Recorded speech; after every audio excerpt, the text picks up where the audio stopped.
Salut toi. Force stoïque te parle. Il m'a fallu 10 ans pour saisir ce que je vais te partager, là, maintenant. Mais toi, tu vas l'intégrer en 30 minutes. Et ça peut tout basculer. Parce que la vérité, elle est simple. La vie, elle n'attend pas. Elle avance. Le soleil se lève sans demander l'autorisation. Le temps file sans jamais se retourner. Et que tu sois motivé ou paumé, presse ou pas, le temps, il ne négocie avec personne, il avance. Un point, c'est tout. Chaque matin, quand t'ouvres les yeux, la vie te glisse un avertissement déguisé en routine. T'es encore là, t'as encore une chance. Mais si tu te rendors, tu vas être laissé sur le bord de la route. Réfléchis 2 secondes. Combien de gens qui marchaient avec toi ont déjà pris un autre chemin? Des projets qui semblaient du béton se sont évaporés. Des moments qui paraissaient éternels ne sont plus que des souvenirs. La vie, elle ne ralentit pas parce que t'es crevé, frustré, le cœur en miettes. Elle continue, et c'est pour ça que les matins sont sacrés.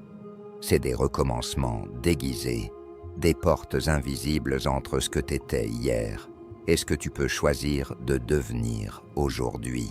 Chaque matin pose une question en silence. Est-ce que tu répètes le cycle d'hier ou est-ce que t'écris une nouvelle page? La vérité est dure, mais elle libère. Personne viendra te sauver. Les gens sont trop occupés à essayer de pas couler avec leurs propres problèmes. C'est pas de l'abandon, c'est la réalité. Et c'est peut-être la claque dont t'avais besoin pour comprendre. Le pouvoir sur ta vie, il n'est pas dans les mains des autres, il est dans les tiennes. Voilà la beauté des matins. Ils n'attendent pas, mais ils offrent toujours une feuille blanche.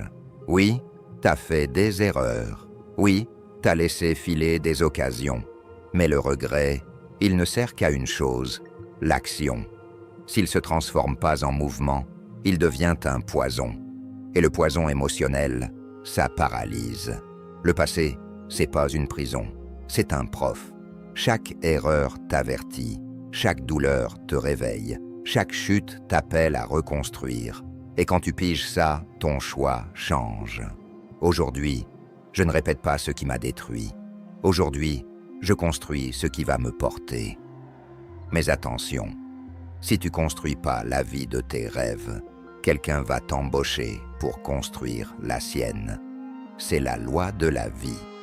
Si t'as pas de cap, pas de but, pas de discipline, tu finiras par vivre la vision de quelqu'un d'autre pendant que la tienne s'efface.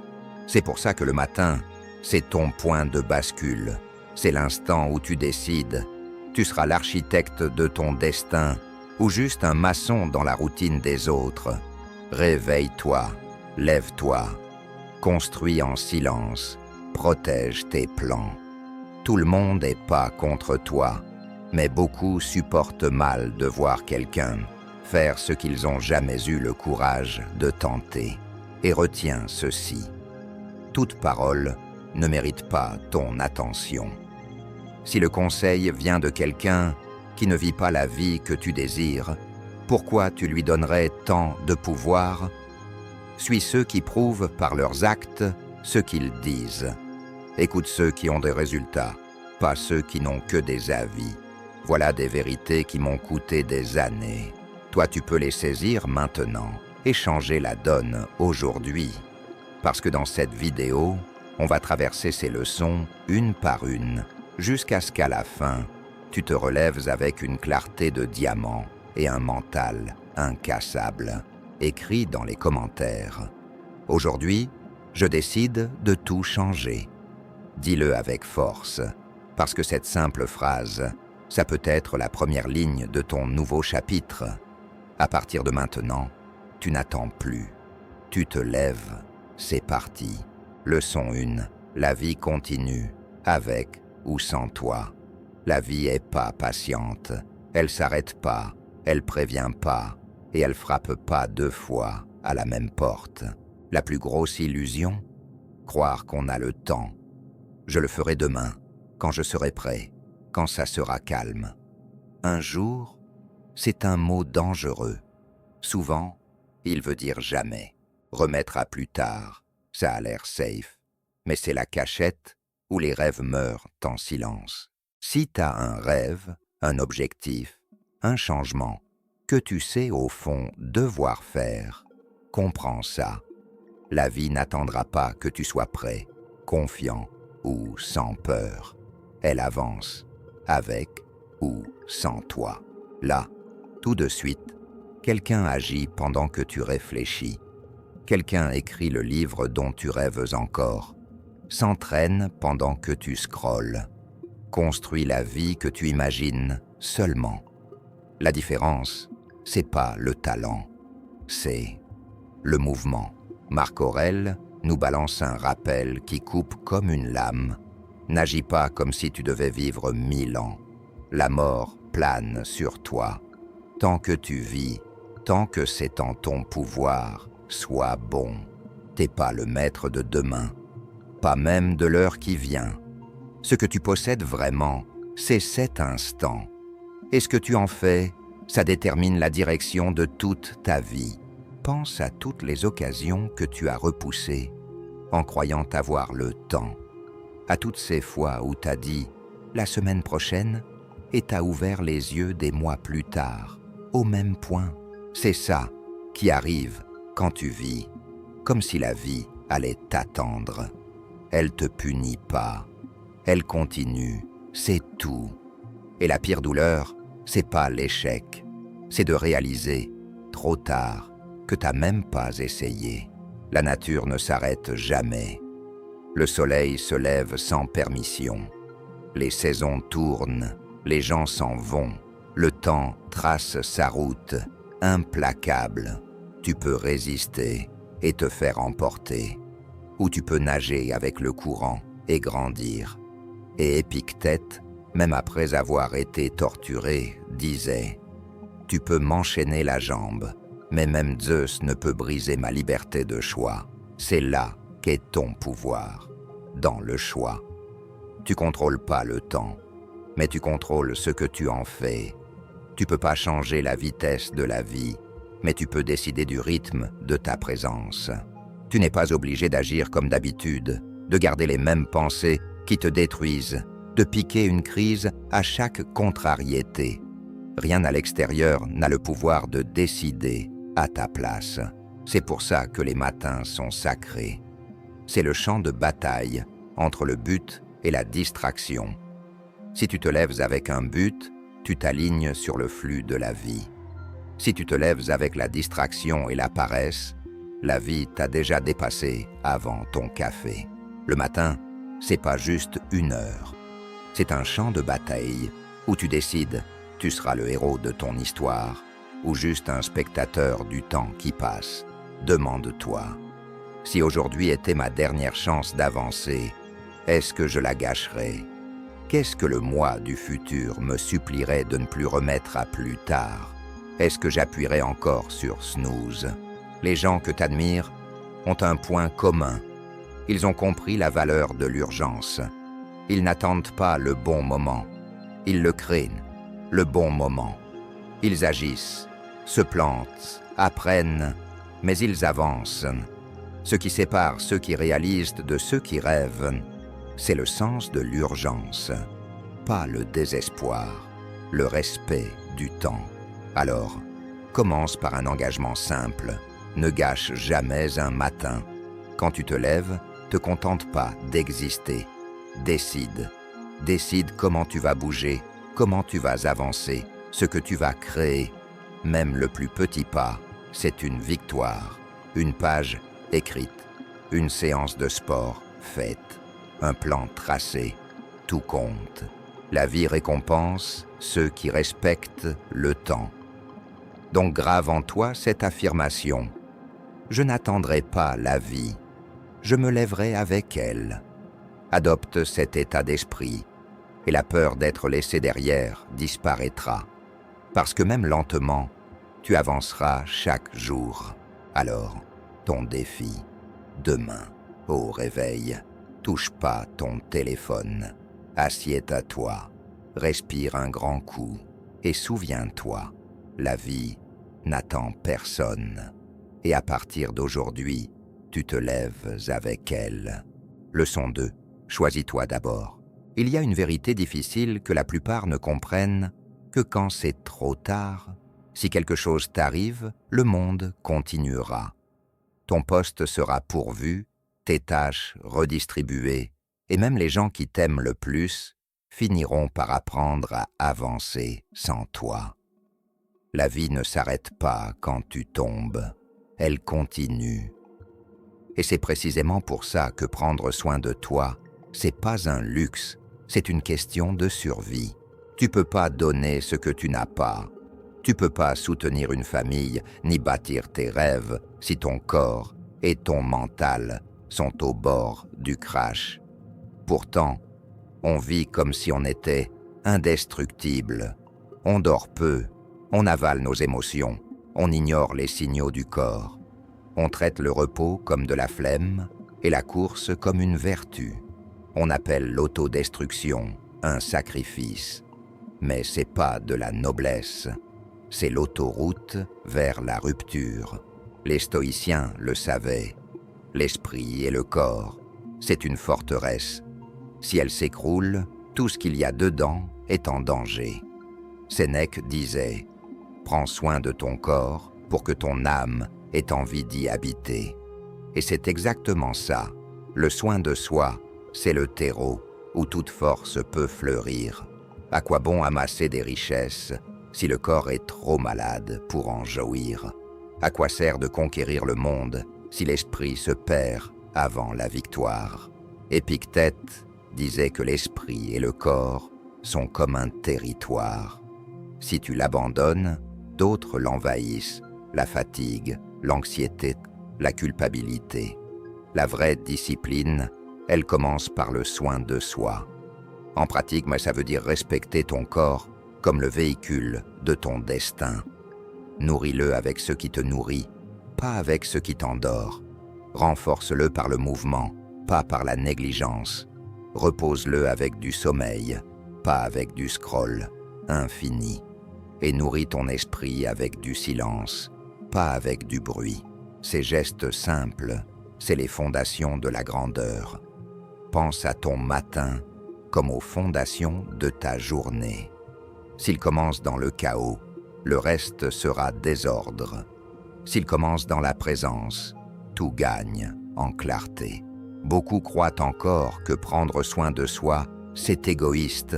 Mais en vérité, l'égoïsme, c'est de s'abandonner.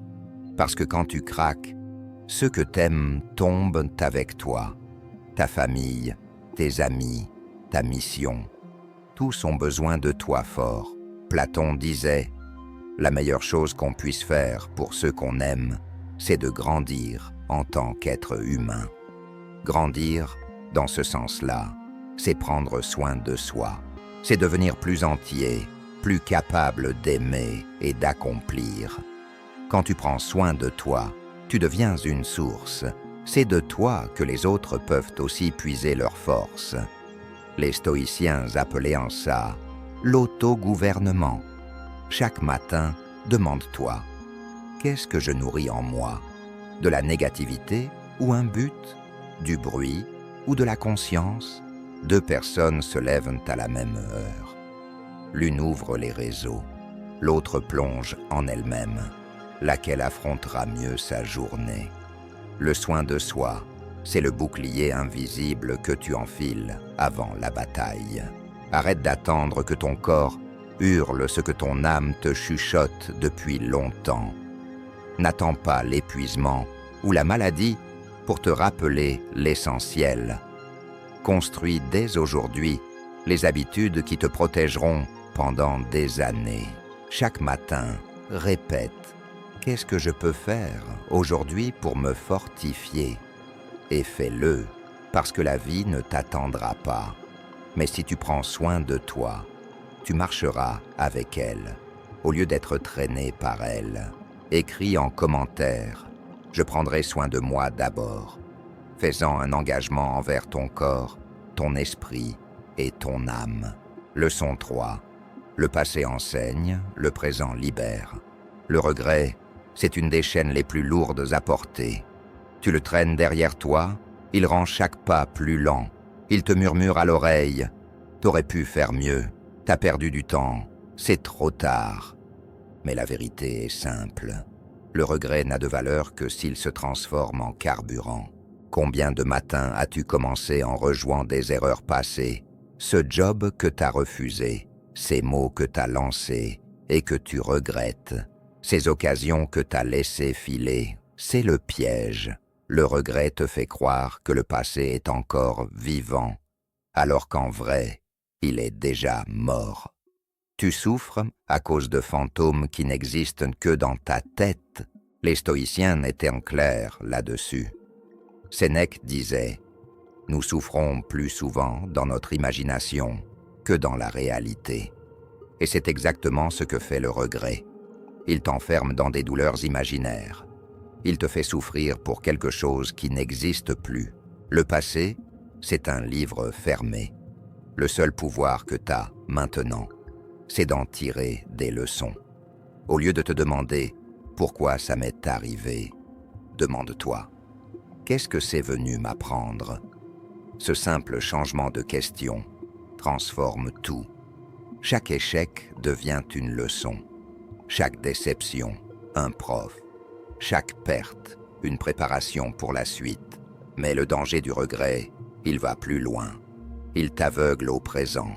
Tu restes tellement fixé sur ce que t'as perdu que tu vois plus ce que tu peux encore gagner. C'est comme conduire en regardant seulement dans le rétroviseur. Inévitablement, tu vas percuter ce qui est devant. Et c'est ce que beaucoup font. Ils vivent aux prisonniers du passé pendant que leur futur leur file entre les doigts. Comment s'en libérer? D'abord, en acceptant ce qui a été. Pardonne-toi d'être humain. Aucun de nous ne fait toujours les meilleurs choix. La sagesse, elle vient pas de la perfection, mais de la capacité à apprendre de ses erreurs. Ce qui compte, c'est pas ce que t'as fait hier, c'est ce que tu décides de faire aujourd'hui. Et c'est là qu'arrive la deuxième étape, l'action. Le seul vrai antidote au regret, c'est le progrès. Si tu regrettes d'avoir arrêté le sport, recommence aujourd'hui. Si tu regrettes d'avoir laissé tomber un rêve, fais le premier pas maintenant. Le regret s'affaiblit quand tu te prouves à toi-même que l'avenir peut être meilleur que le passé. Et enfin, souviens-toi de ça. Tu n'es plus la personne qui a fait ces erreurs. Le simple fait d'avoir des regrets montre que tu as déjà évolué. Ne punis pas la personne que tu es maintenant pour les fautes de celle que tu étais. Honore l'apprentissage et avance avec plus de sagesse. Marc Aurèle écrivait « Ce qui se trouve sur ton chemin devient ton chemin. Tes erreurs, tes chutes, tes regrets. Rien de tout ça n'est un obstacle, c'est le chemin lui-même. Utilise chacun pour devenir plus solide, plus conscient, plus libre. Alors, demain matin, quand le regret essaiera de te ramener en arrière, réponds par l'action. Dis-toi, merci pour la leçon, mais je vais de l'avant. Écris en commentaire, je ne suis pas mon passé, j'apprends, je grandis, j'avance. Leçon 4, construis dans le silence, récolte dans la paix. Dans un monde qui récompense le bruit, le silence est devenu une forme de pouvoir. Tout le monde veut être vu, applaudi, validé. De tous les côtés, des gens annoncent leurs projets, étalent leurs objectifs, célèbrent des victoires qu'ils n'ont même pas encore commencé à construire. Mais il y a un danger caché là-dedans. Plus tu parles de ce que tu vas faire, plus tu gaspilles ton énergie à vouloir prouver au lieu de réaliser. Les rêves, c'est comme des graines. Si tu creuses sans arrêt la terre pour montrer aux autres ce qui pousse, elles ne prendront jamais racine. Mais si tu les protèges dans le silence, en les arrosant de patience et de focus, elles deviendront assez fortes pour percer le sol et fleurir. Quand tu parles trop, tu ouvres ta porte au regard des autres. Et tous les regards ne sont pas bienveillants. Il y a des gens qui, sans s'en rendre compte, projettent leur peur sur toi. Un simple « t'es sûr ?» ou « et si ça marchait pas ?» peut s'infiltrer et grignoter ta confiance avant même que tu commences. C'est pour ça que les stoïciens avertissaient « vis pour agir, pas pour prouver ». Épictète disait que plus tu cherches l'admiration, moins tu es libre. Le vrai pouvoir, il n'est pas dans le fait d'être remarqué. Il est dans la capacité à rester concentré pendant que tout le monde se distrait avec son propre reflet. Le silence, il te libère. Il te rend ton focus. Il t'allège du poids des attentes. Il te permet d'agir sans avoir besoin de témoins. Montaigne écrivait « Rien n'est plus insensé que de vouloir être remarqué en tout. C'est le piège de l'ego, confondre la visibilité et la valeur. Mais la grandeur, elle n'a pas besoin d'applaudissements.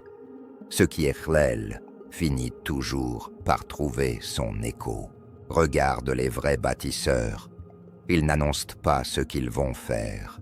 Ils construisent pierre après pierre, jour après jour, en silence, jusqu'à ce que le résultat parle plus fort qu'aucun discours. Et quand ce résultat arrive, ils savent aussi célébrer en silence. Pourquoi? Parce que trop s'exposer, ça dilue la force, ça attire les comparaisons, ça réveille les vanités. Et les applaudissements prématurés, ça trompe l'esprit.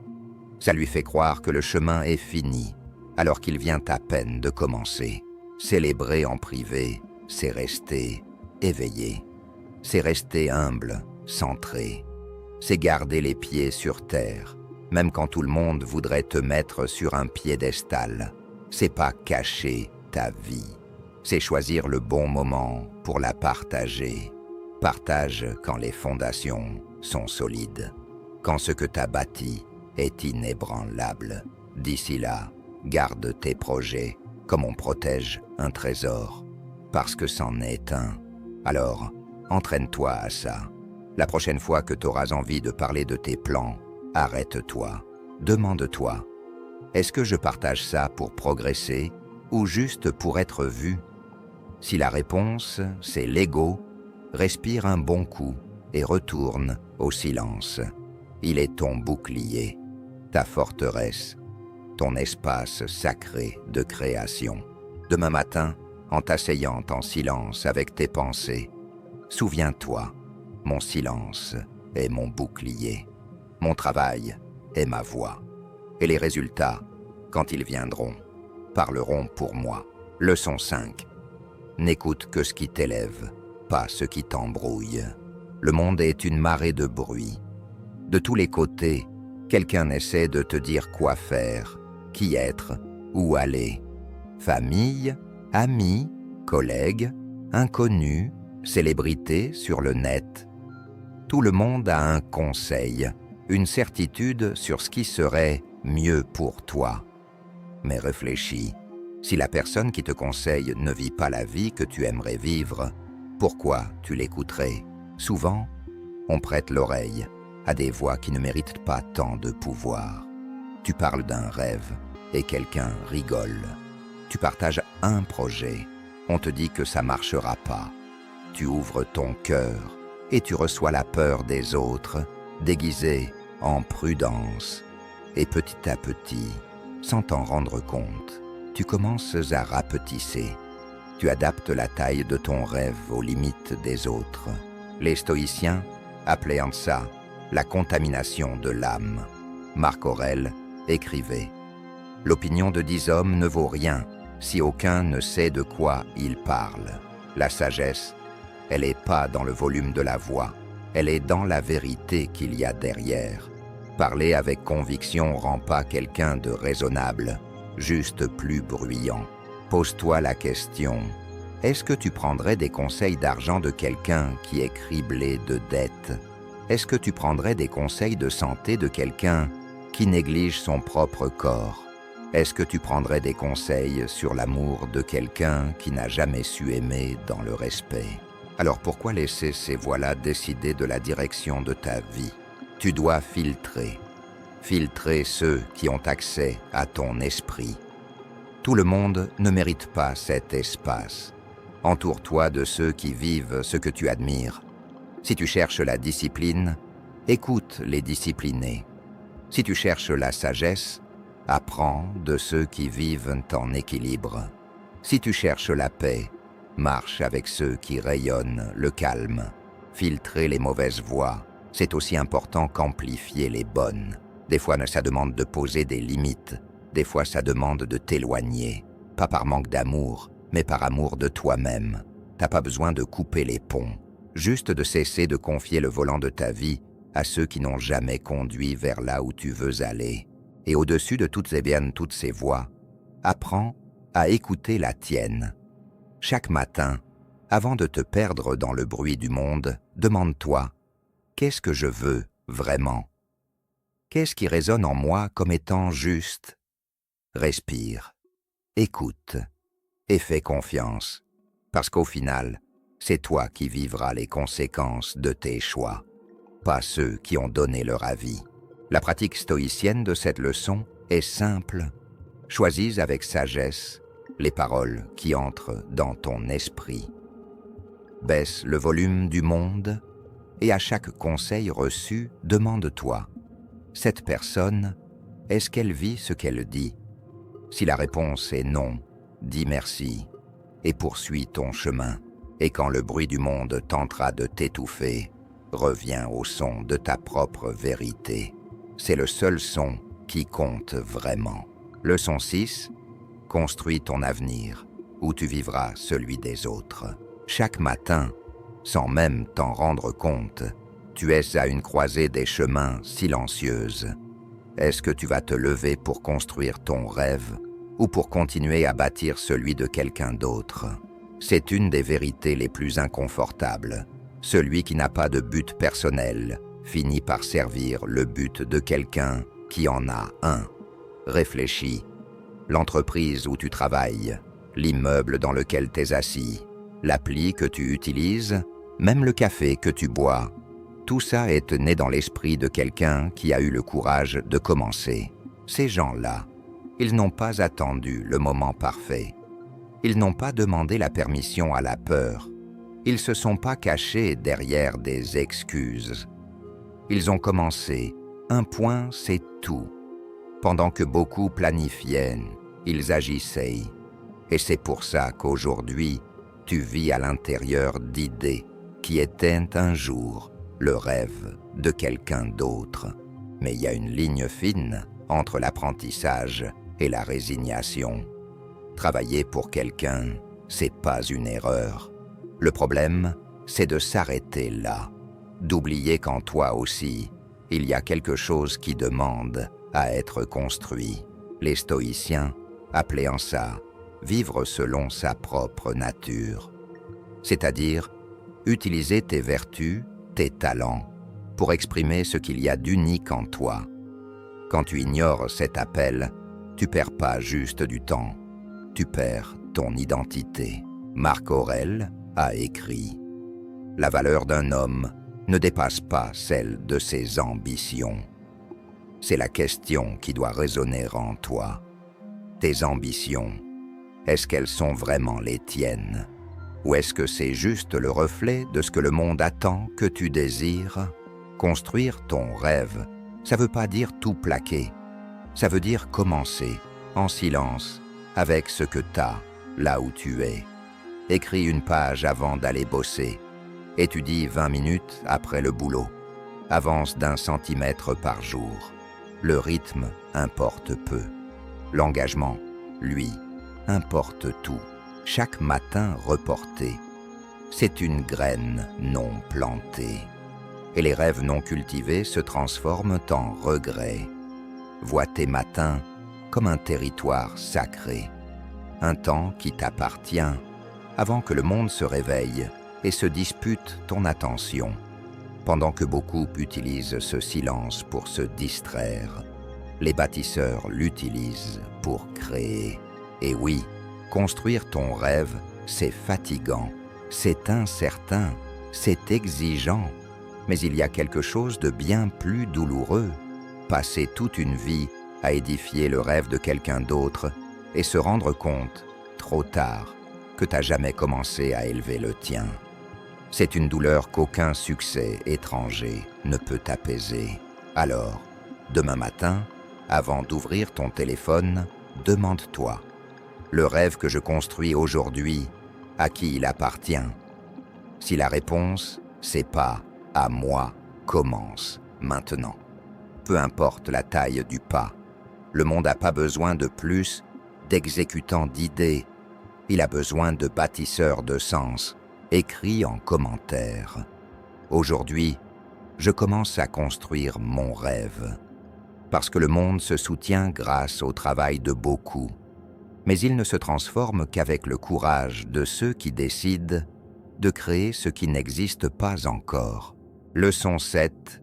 La vie respecte ceux qui agissent, pas ceux qui parlent. Imagine une goutte d'eau qui tombe sur une pierre. Toute seule, elle semble insignifiante, faible, sans force, mais répète le même mouvement 1000 fois. Et cette goutte finira par creuser même le granit le plus dur. C'est comme ça que la vie répond à la constance. Avec le temps, le petit devient puissant. L'invisible devient évident, l'impossible devient un résultat. La vie, elle se fiche des explications. Elle ne se meut pas avec les intentions, les promesses ou les justifications. La vie répond à l'action. Tu peux trouver 1000 raisons de ne pas te lever tôt, de ne pas faire ton sport, de ne pas faire le pas suivant. Mais aucune de ces raisons ne produit de résultat. Les excuses ne construisent rien. La constance, si. Pense à ça. Un seul entraînement transforme pas ton corps. Mais la répétition, si. Une page isolée fait pas un livre. Mais une page par jour, ça crée une histoire. Mettre de l'argent de côté une fois change pas ta vie. Mais épargner, chaque jour, ça change ton destin. Le succès, il vient rarement d'un saut géant. Il se construit avec des pas petits, fermes et répétés. Les stoïciens l'avaient compris. Sénèque écrivait « Ce n'est pas que nous ayons peu de temps, c'est que nous en perdons beaucoup. Chaque matin gaspillé, c'est une graine non plantée. Chaque excuse, c'est une dette que tu crées envers ton propre avenir. Et chaque acte de discipline, c'est un investissement qui se multiplie avec le temps. La constance, elle est silencieuse. Au début, on dirait que rien ne se passe. Et c'est là que la plupart lâchent. Mais les matins, ils n'existent pas pour récompenser tout de suite. Ils existent pour cultiver, jour après jour. Les graines que tu arroses avec discipline grandissent dans l'invisible, jusqu'au jour où, soudain, elles fleurissent aux yeux de tous. Les excuses, elles, sont très fortes. Elles arrivent avec une voix douce. Demain, plus tard, quand je serai prêt. Mais demain, ça se répète jusqu'à devenir un mois, une année, une décennie. Et quand tu t'en rends compte, c'est pas le temps qui t'a manqué. C'est la constance. Les excuses volent plus de rêves que l'échec n'en a jamais volé. C'est pour ça que tu dois créer des engagements non négociables dans tes matins. 5 minutes d'écriture, 10 pompes, 3 minutes de méditation, une page de lecture. Peu importe la taille du geste. Ce qui compte, c'est qu'il se répète. Parce qu'à chaque fois que tu tiens une promesse envers toi-même, tu construis de la confiance. Et quand tu as confiance en toi, rien ne peut t'arrêter. La vie, c'est comme un livre de contes invisibles. Chaque jour, tu inscris de la discipline ou de la dette. La discipline t'élève, la dette t'alourdit. La question, c'est qu'est-ce que tu ajoutes à ton compte chaque matin? La constance crée la force. La force crée la confiance. La confiance crée la liberté. Voilà le vrai cercle vertueux. Alors demain, quand ton mental essaiera de te convaincre de remettre à plus tard, réponds par l'action, même petite, même imparfaite, agis. Parce que chaque pas compte, et chaque matin est une nouvelle chance de prouver que tu es vivant. Tu viens de traverser 7 vérités qui mettent des années à être comprises. En résumé, la vie n'attend personne. Lève-toi avec elle ou sois laissé derrière. Choisis-toi d'abord. Ta force est la fondation de tout. Le passé est un prof, pas une prison. Apprends et avance. Construis en silence. Protège ta vision comme un trésor. Filtre les voix que tu écoutes. Ne garde que celles qui t'élèvent. Si tu ne construis pas ton rêve, tu vivras celui d'un autre. Commence maintenant. La vie ne respecte que ceux qui agissent. La constance est ta plus grande arme. Chaque matin est un choix. Le choix de gâcher ou d'avancer. De trouver des excuses ou de grandir. Et comme nous le rappellent les stoïciens, le temps est la seule ressource qui ne revient jamais. Alors, quand le jour se lève, n'attends pas la motivation, n'attends pas la permission. Lève-toi, bouge, agis. Garde cette vérité dans ton cœur. Je me lève plus fort chaque matin et je ne gaspillerai pas le temps que la vie m'a donné. Écris cette phrase dans les commentaires. Vis en accord avec elle. Et souviens-toi, la vie n'attend personne. Et toi non plus, tu ne dois pas l'attendre. Si cette plongée dans la pensée stoïcienne t'a parlé, si elle a résonné en toi, alors tu sais ce qu'il te reste à faire. Abonne-toi à la chaîne. Ici, sur Force Stoïque, on continue ce voyage ensemble. On creuse, on réfléchit, on grandit. Chaque vidéo est une nouvelle pierre pour construire ta forteresse intérieure. Et si tu penses que ces leçons pourraient éclairer le chemin de quelqu'un d'autre, like cette vidéo. C'est un signal pour YouTube, mais c'est aussi ta façon de dire « Oui, ça compte ». La force, ça se cultive. La clarté, ça s'entretient. Et ce canal est là pour ça. Alors, à très vite pour la prochaine leçon. Merci d'avoir été là, jusqu'au bout. Maintenant, lève-toi et construis.